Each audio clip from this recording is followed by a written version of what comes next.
Good afternoon. I'm Jane Anderson, Director of Worship and Music here at Lutheran Church of the Resurrection. Thank you so much for joining me today. I would like to just take a few minutes and share some of my personal reflections, as well as talk about some reflections of some others. First and foremost, I'm sitting here in the choir room, and there's nobody here. There's not been anyone here for a couple of weeks. There's normally anywhere from 13 to 45 or 50 voices in this room. I am missing my friends desperately, and I know that they're missing singing songs of the church and lifting their voices and just being together, because they're such a wonderful group of friends.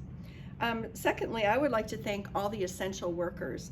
Personally, John and I have a son who's an HVAC repair guy, and he's keeping the Costco cold boxes and the grocery store cold boxes and all the air conditioning and heating units going so that we all can shop. We have a son-in-law in Pennsylvania who's a guard in a prison, and we also have a son-in-law in Arizona who is a firefighter. And so, gosh, thank you to all, not only our family, but all those who are first responders and who are working in essential jobs. During this time of isolation, I hear lots of stories and I see things on the internet of people who've been washing all their windows and cleaning all their closets and catching up on email and maybe checking in with friends. And I've had lots of people who I haven't heard from in a very long time who've been contacting me over the past week, and it's been so nice to talk to them and catch up. We also have a number of our members who are making masks for hospitals. Thank you so much to all of you who are doing that.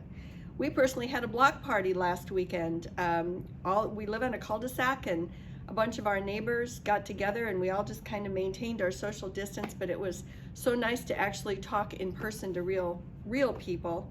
I have to say though, our youngest daughter after that episode put a note on Facebook that said, "It's okay to tattle. If you see my parents out and about, please call me." So please don't tell on us if you see me out and about. I think maybe on another note, we're all starting to cut our own hair. You're starting to see all our natural hair color, but we're all in this together, and we can't be afraid. We can't live in fear. We can't be paralyzed by fear. And I have something that was written probably a very long time ago, because it was written by Billy Graham, and Billy Graham has been gone for a while, but he wrote it about the September 11th events. And a lot of it is kind of pertaining to what's going on now. And it is, months after the September 11th terrorist attacks on New York and Washington, psychiatrists reported that people who'd lived thousands of miles away from those tragic events were still coming to them, unable to sleep and paralyzed by fear. We live in a world shaken by fear, apprehension, and anxiety. And boy, that's no apparent than what we're going through now. What's the answer to this stifling fear? After Jesus had been put to death, his disciples huddled in fear behind closed doors. They were filled with uncertainty and despair. But suddenly, they found themselves in the presence of their living Lord, and his first words to them made all the fear disappear. Peace to you. The answer to our individual fears is found in a personal faith in our living, glorious Lord. And the answer to faith in the living, glorified Lord is that we know he is alive forevermore. We don't worship a dead Christ.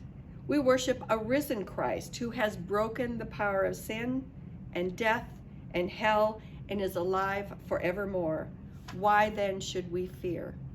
So may we all enjoy some of this time together. During the time of Lent, it's a time for reflection, for meditation, for internal thinking, for reading. But let's also try and cast away the fears and know that God is with us. Peace be still. He is with us today and every day. Blessings to you all.